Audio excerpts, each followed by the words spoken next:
Selamat malam Bu Roses. Selamat malam Bu Nining. Bagaimana kabarnya Bu?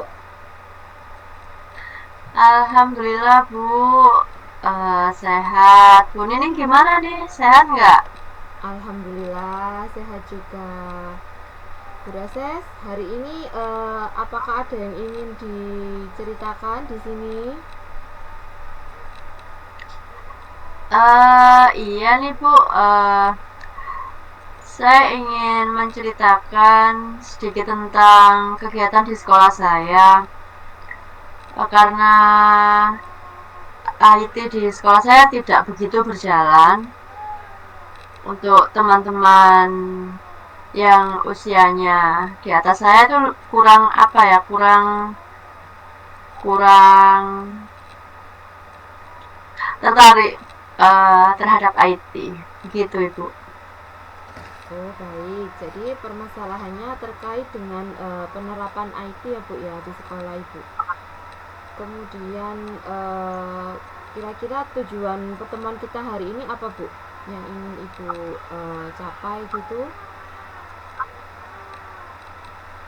Tujuan dari kegiatan coaching kita hari ini ya Bu, saya berharap agar teman-teman yang ada di sekolah saya itu bisa apa ya, bisa tertarik dan ingin belajar dan ingin bisa untuk kegiatan berbasis IT. Seperti itu Ibu. Oh baik, jadi tujuan kita hari ini seperti itu.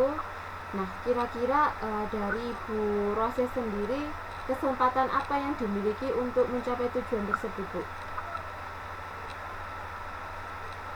Kesempatan yang saya miliki tentu saja karena saya masih usia produktif, saya masih mampu menyerap banyak ilmu.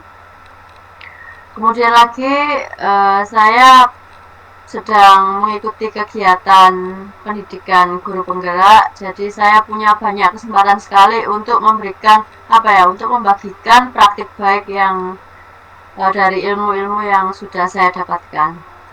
Ya betul sekali Bu. Jadi di usia produktif kita itu cenderung ingin melakukan beberapa kegiatan yang bermanfaat ya seperti itu Bu ya. Iya betul Bu. Iya. Kemudian terkait dengan kekuatan. Nah, kira-kira kekuatan apa yang Bu Roses memiliki, yang dimiliki untuk mencapai tujuan tersebut, Bu? Di sini saya akan memakai kekuatan kolaborasi, Bu, karena saya akan berusaha berkolaborasi dengan teman satu sekolah yang juga bisa, menurut saya pandang bisa IT, untuk bisa memberikan praktik baik terhadap teman-teman yang lainnya. Ya, betul. Jadi terkait dengan kolaborasi, Bu ya. Ya, memang kolaborasi itu salah satu hal penting dalam menerapkan atau mencapai tujuan kegiatan kita. Nah, berkaitan dengan kolaborasi, nah di sini juga nanti ada juga sarana dan prasarana ya, Bu ya. Kira-kira seperti apa sarpras yang harus dipersiapkan? Untuk kegiatan IT, sarpras yang diperlukan tentunya yang pertama laptop dan yang kedua adalah proyektor, LCD proyektor. Namun keadaan yang ada di sekolah kami hanya memiliki satu layar proyektor dan ada 3 laptop. Namun dari 3 laptop tersebut hanya satu yang bisa berfungsi dengan baik dan itu pun dipegang oleh operator. Jadi untuk kegiatan ketika kita ada kegiatan yang memang benar-benar mengharuskan kita memakai laptop, kita biasanya memakai laptop milik pribadi. Seperti itu, Ibu. Jadi sarprasnya kalau terkait IT ya memang laptop Bu ya yang utama, laptop, komputer, kemudian proyektor. Nah, kira-kira untuk berikutnya apa rencana Ibu untuk mencapai tujuan tersebut? Mungkin ada beberapa program yang sudah disusun atau ada hal yang ingin dilakukan Bu terkait tujuan tersebut? dari tujuan tersebut, saya sepertinya akan memulai dengan membuat program kegiatan. Program kegiatan itu berupa belajar bersama, Ibu. Belajar bersama setelah jam anak-anak pulang sekolah. Anak-anak terakhir di kelas 6 itu pulangnya jam 12.15. Itu jam tersebut bisa kita manfaatkan hingga jam 2 waktu kita absen. Itu bisa kita isi dengan belajar bersama mengenai IT. Ya, baik. Jadi memang agar tidak mengganggu jam pelajaran di kelas ya Bu ya, atau jam kegiatan KBM, mungkin bisa dilaksanakan setelah murid-murid itu pulang sekolah. Nah, terkait dengan apa yang sudah Ibu jabarkan, barangkali ada yang sudah Ibu lakukan untuk mensukseskan program tersebut.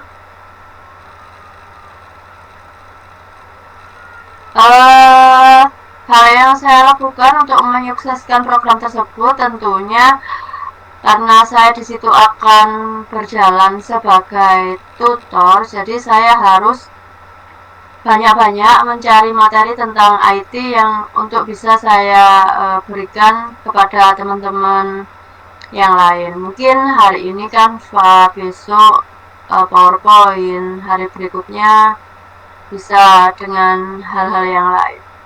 Begitu, Ibu. Oh, baik. Jadi terkait dengan materi yang akan disampaikan, begitu ya Bu ya? Iya, betul, Bu. Nah, kemudian dalam melakukan program-program tersebut, adakah tantangan yang dihadapi oleh Bu Roses? Tantangan pasti ada, Ibu. Tentunya yang pertama dari rekan-rekan sejawat itu sendiri, itu adalah tantangan terbesar yang harus saya hadapi. Karena apa? Karena kita tidak mungkin, kitanya semangat untuk memberikan tutor, tapi apakah beliau-beliau tersebut mau menerima tutor dari kita? Jadi di sini saya harus bisa mengajak teman-teman untuk bisa mengikuti kegiatan saya. Itu yang tantangan yang pertama. Kemudian tantangan yang kedua yaitu karena kita minim dengan fasilitas dari sekolah, jadi kita benar-benar harus menggunakan laptop milik pribadi. Nah, ada beberapa orang yang mungkin laptopnya juga harus bergantian dengan putra-putrinya. Jadi itu juga termasuk tantangan buat saya karena tidak setiap hari bisa membawa laptop. Ya, baik ya. Jadi terkait dengan laptop atau surplus ya, begitu Bu untuk tantangannya. Kemudian juga tadi berkaitan dengan minat ya, mungkin dari teman-temannya Bu Roses seperti itu. Ya, Barangkali dari beberapa tantangan yang sudah Bu Roses jabarkan, itu mungkin ada solusi Bu yang barangkali bisa Ibu tawarkan. solusi yang pertama, saya akan menggunakan kekuatan kolaborasi, namun kali ini saya akan berkolaborasi dengan stakeholder yang terkait, yaitu Bapak Kepala Sekolah, bahwa kegiatan tersebut agar dijadikan suatu program, jadi pelaksanaannya itu tetap dan terus.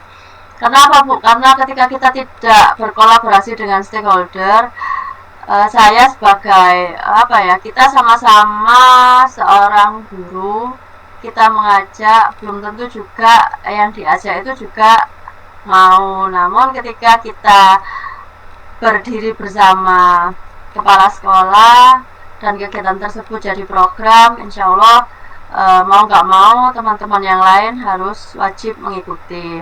Itu untuk tantangan yang pertama. Untuk yang kedua, laptop mungkin kita bisa melaksanakannya secara bergantian.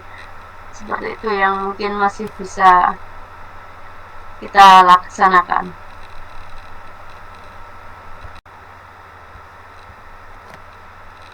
Begini Bu, tadi dari yang sudah proses jabarkan terkait tantangan juga solusi.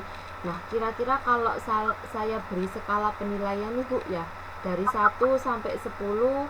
Nah, 1 itu untuk yang belum mencapai target, 10 kalau sudah mencapai target. Kira-kira posisi Bu Rosi sekarang ada di angka berapa Bu? Angka 4, kira-kira di angka 4. angka 4 ya. Oke. Nah, kira-kira nanti di akhirnya Bu Roses ingin mencapai angka berapa? Kira-kira angka yang sementara ingin saya capai ada di angka 8. Angka 8. Boleh tahu mengapa tidak angka 10, Bu? Karena yang pertama ini masih awal ya Bu, jadi saya belum berani banyak berharap untuk bisa menumbuhkan semangat dari semua teman-teman, tapi saya akan berusaha. Itu yang pertama yang membuat saya belum bisa memberikan nilai 10. Kemudian yang kedua karena tujuan awal kita kan ini bisa memberikan pendidikan pembelajaran yang menarik untuk anak-anak yang berbasis IT. Jadi tidak hanya sekedar menggunakan metode ceramah dan penugasan saja, namun kita banyaklah yang bisa kita lakukan dengan IT, dengan pembelajaran berbasis IT. Itu karena yang kedua tadi minim fasilitas ya Bu. Di sekolah saya hanya ada satu LCD, jadi kita harus bergantian ketika kita ingin menggunakan LCD. Terus kemudian juga ketersediaan laptop yang tidak setiap hari ada. Jadi hal-hal tersebut itu yang membuat saya tidak berani memberikan nilai 10. Namun setidaknya kita bergerak dari 4 menuju 8 itu saya rasa sudah cukup baik sekali. Iya, betul. Saya juga setuju dengan pernyataan yang sudah disampaikan Bu Roses ya. Memang terkadang kita tidak perlu untuk menetapkan target, kita juga harus melihat kondisi yang ada dulu Bu ya. Jadi seperti itu. Iya. Ya. Kemudian terkait dengan program yang sudah Bu Roses jabarkan tadi, kira-kira apa yang akan Ibu lakukan setelah sesi coaching ini berakhir, Bu? Apa langkah Ibu berikutnya? Langkah yang harus saya lakukan setelah kegiatan coaching ini, yang pertama saya harus, karena saya di sini nanti akan berada di posisi tutor, memberikan praktik baik kepada teman-teman. Jadi saya harus punya materi. Saya juga harus punya skill mengajar, karena kita kan biasanya kita memang guru, tapi kan kita biasanya kan mengajar anak-anak. Mungkin agak sedikit berbeda ketika kita mengajar teman sejawat, apalagi teman sejawat tersebut usianya jauh di atas kita. Mungkin kita harus jauh lebih pelan mengajarnya. Speednya maksud saya Bu, speednya lebih pelan karena kan kita berkaitan dengan komputer ya. Jadi memang ada beberapa, mungkin 2 dari teman saya tersebut memang benar-benar nol tentang komputer. Jadi mungkin dengan pelan-pelan sekali. Saya juga harus menyiapkan materi-materi yang mungkin dari yang paling mudah dulu untuk bisa diterima. Seperti itu Bu yang akan saya lakukan, langkah awal yang akan saya lakukan. Iya, baik Bu. Kira-kira Bu Roses ini kapan nih mau memulai langkah tersebut? Saya akan memulai mencari materi itu setelah ini, mungkin besok saya akan mulai mencari materi-materi, dan mungkin di hari Jumat saya bisa menemui Bapak Kepala Sekolah terkait program yang ingin saya laksanakan. Mungkin di hari Sabtu saya mendapatkan persetujuan, dan hari Senin bisa sekitar minggu depan, Senin itu bisa dilaksanakan. Saya rasa lebih cepat akan lebih baik.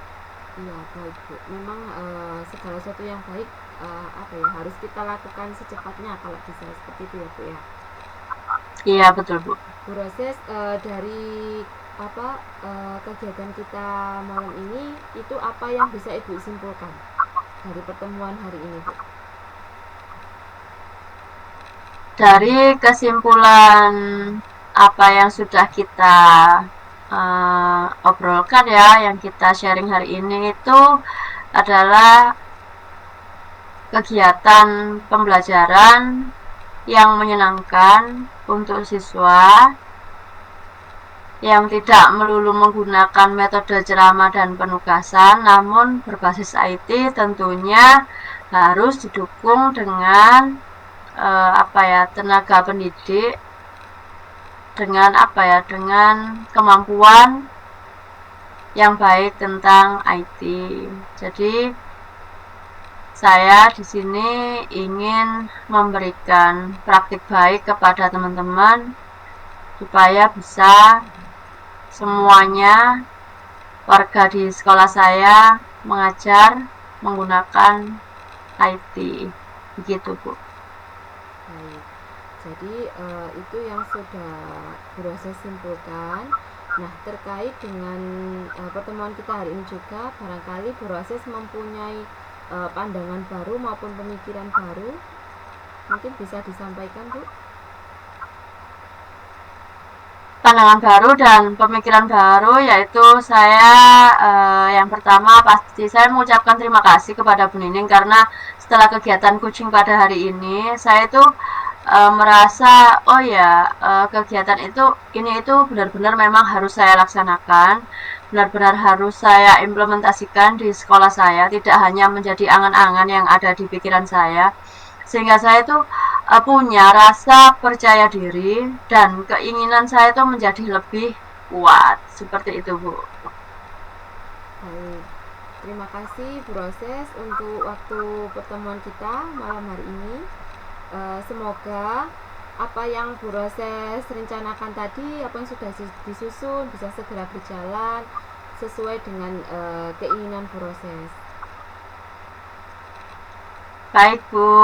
Terima kasih, Bu Nining. Ya, selamat malam proses. Selamat malam.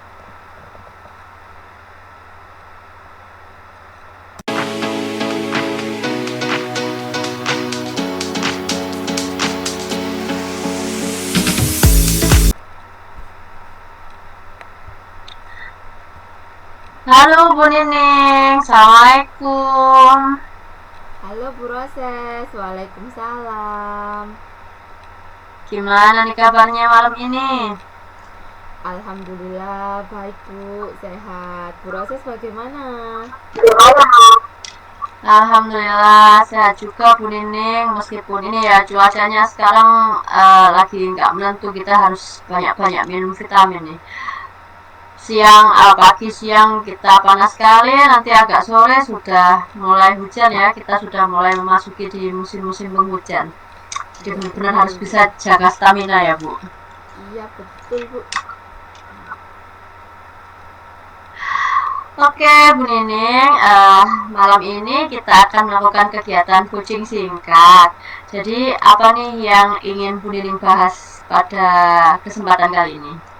Ya, yang ingin saya bahas, saya mempunyai sedikit permasalahan Bu di sekolah saya terkait dengan pengembangan kompetensi diri pendidik, atau lebih tepatnya itu gini, bagaimana caranya menumbuhkan motivasi internal untuk mengikuti kegiatan pengembangan diri seperti seminar, diklat, workshop, dan lain-lain.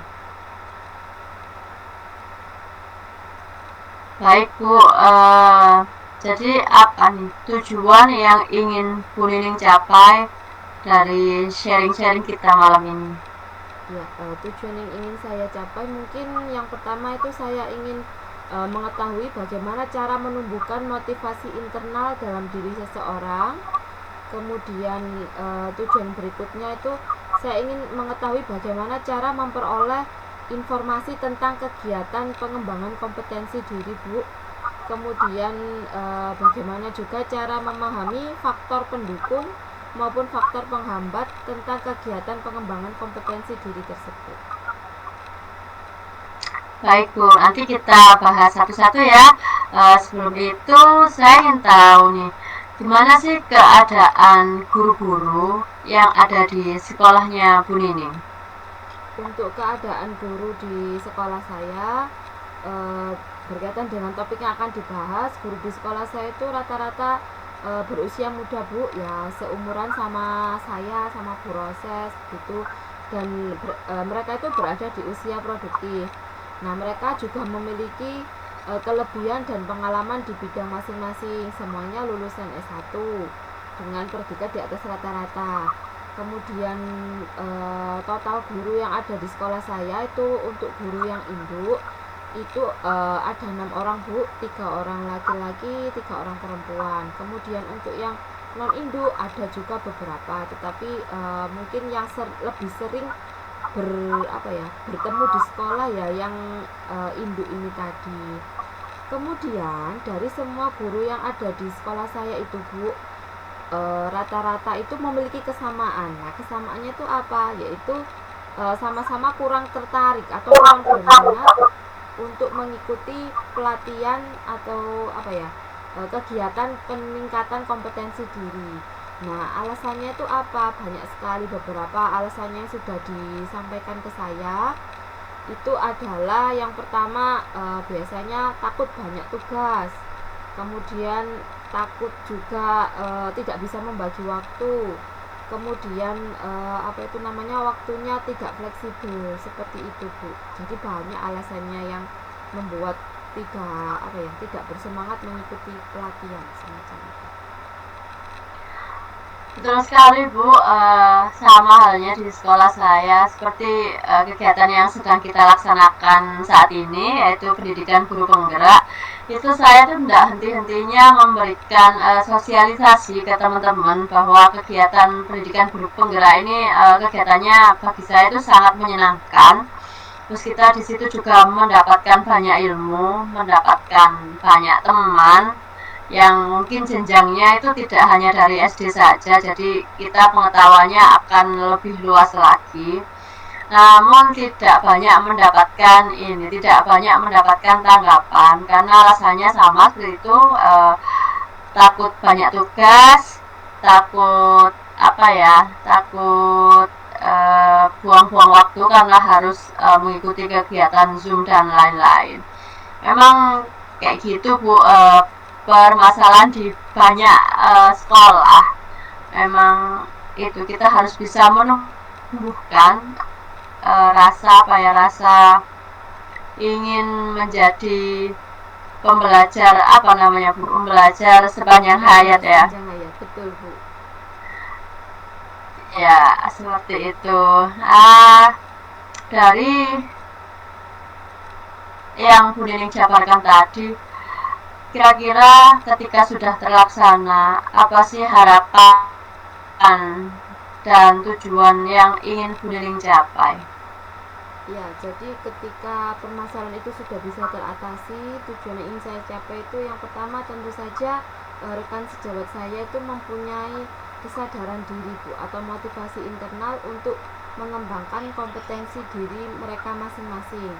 Karena di zaman sekarang pendidik itu tidak cukup hanya bermodal ilmu mengajar saja Bu, tapi tentu saja mereka juga harus memiliki keterampilan yang lain karena memang kita hidup di zaman yang memang serba bergerak dinamis. Jadi mau tidak mau kita harus mengikuti tuntutan perubahan zaman. Jadi kita selain mengajar harus memiliki keterampilan lain agar tidak kalah dengan murid yang kita ajar nantinya, seperti itu.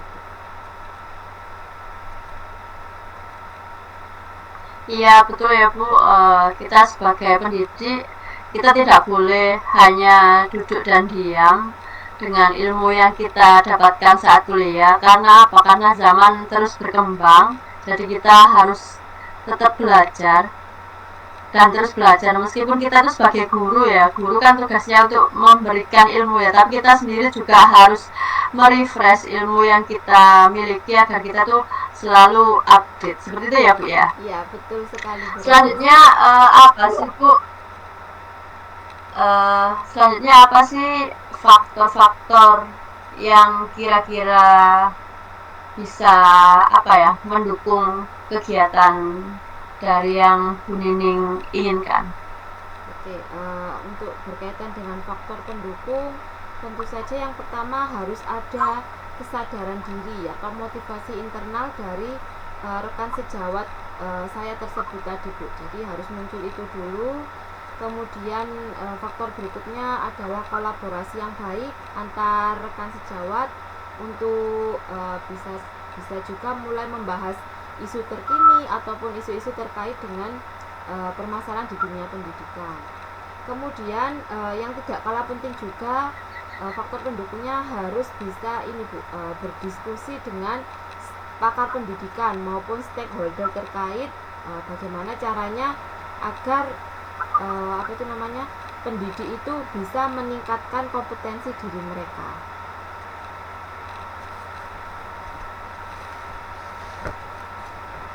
Itu tadi beberapa faktor yang Bu Nining harapkan untuk bisa mendorong tercapainya dari tujuan Bu Nining. Terus sekarang apa faktor yang kira-kira bakal menghambat atau menjadi tantangan dari tujuan Bu Nining tersebut? Tentu saja kalau selain faktor pendukung juga memang ada Bu untuk faktor penghambat. Nah, tadi berkaitan dengan motivasi internal yaitu kurangnya motivasi internal atau kesadaran diri dari rekan sejawat tadi yang ada di sekolah. Kemudian faktor penghambat lagi yaitu lingkungan yang tidak mendukung. Biasanya kalau lingkungan itu yang kondusif atau mendukung, nanti kan akan memunculkan kesadaran diri. Jadi ini adalah faktor yang saling berkaitan. Kemudian bisa juga dari sikap atau karakter guru tersebut. Misalkan guru tersebut terlalu pasif sehingga tidak mau mengembangkan diri atau tidak mau mencari informasi terkait bagaimana kita memecahkan masalah ini atau itu, seperti itu. Kemudian kurangnya sosialisasi dengan lingkungan di luar sekolah atau kurang terbuka terhadap perkembangan zaman. Nah, kira-kira dari beberapa faktor penghambat yang saya sebutkan tadi, kalau menurut Bu Roses itu yang paling berperan faktor yang mana, Bu?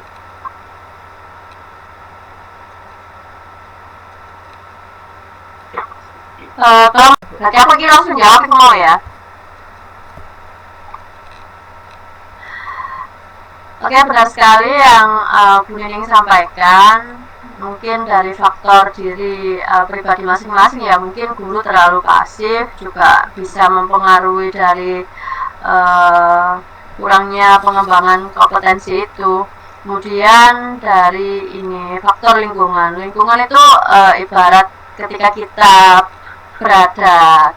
berkumpul dengan seorang penjual minyak wangi, maka kita akan mengikuti harumnya, seperti itu Bu. Jadi kalau misalkan kita berada di lingkungan yang baik, semuanya semua warganya itu bersemangat untuk mengikuti kegiatan ini, itu otomatis kita mau nggak mau pasti mengikuti. Namun ketika kita berada di lingkungan yang sudahlah yang seperti itu, kita juga jadinya ikut ya sudahlah. Menurut aku kayak gitu Bu. Itu mana rata-rata lingkungan itu benar-benar sangat berperan terhadap perkembangan diri kita. Selain dari kesadaran diri loh Bu, yang kedua itu pasti faktor lingkungan. Itu menurut saya. Iya, betul Bu. Jadi dari seluruh penjabaran yang Bu Nining sampaikan tadi, kira-kira ada ide nggak untuk mengatasi faktor-faktor yang kurang mendukung tersebut? Iya, kalau ditanya soal ide untuk mengatasi permasalahan tersebut, mungkin saya memiliki beberapa rencana Bu ya. Nah, yang pertama itu tentu saja kita harus bagaimana caranya bisa menumbuhkan motivasi internal dalam diri seseorang tersebut. Nah, bagaimana caranya? Ya, misalkan dengan mungkin setelah kayak kita mengikuti kegiatan pengembangan diri, misalkan mengikuti seminar ataupun workshop ataupun pelatihan, itu dengan melakukan diseminasi. Nah, melakukan diseminasi dari apa yang sudah kita peroleh, kita bagikan kepada rekan sejawat kita, berbagi praktik baik, kemudian juga memaparkan fakta atau kondisi, oh seperti ini loh yang saya peroleh dari dari kegiatan seminar, ternyata itu bermanfaat loh untuk kegiatan kita selama KBM ataupun di luar KBM. Nah, itu memiliki manfaat yang memang luar biasa untuk mendukung kompetensi diri kita. Kemudian selain itu saya nanti juga akan mensosialisasikan terkait pentingnya mengikuti kegiatan pengembangan kompetensi diri ini. Nah, tentu saja karena kita berada di zaman yang serba dinamis gitu Bu ya. Nah, kita ya harus mengikuti arus perkembangan zaman. Jadi agar kita tidak kalah dengan anak didik kita. Nah, selain itu bisa juga melalui diskusi dengan stakeholder terkait. Bagaimana caranya biar yang stakeholder tadi seperti kepala sekolah itu bisa mengajak warga sekolah ataupun anak buahnya itu untuk mengikuti kegiatan seperti itu. Kemudian yang terakhir adalah mengecek sarana dan prasarana pendukung Bu. Jadi kalau sarpras pendukungnya baik, tentu saja kan kita juga bersemangat untuk mengikuti kegiatan. Betul sekali Bu, dari semua rencana-rencana Bu Nining tersebut memang berpengaruh untuk bisa untuk bisa memberikan kemudahan atau kelancaran dalam kegiatan yang akan Bu Nining laksanakan.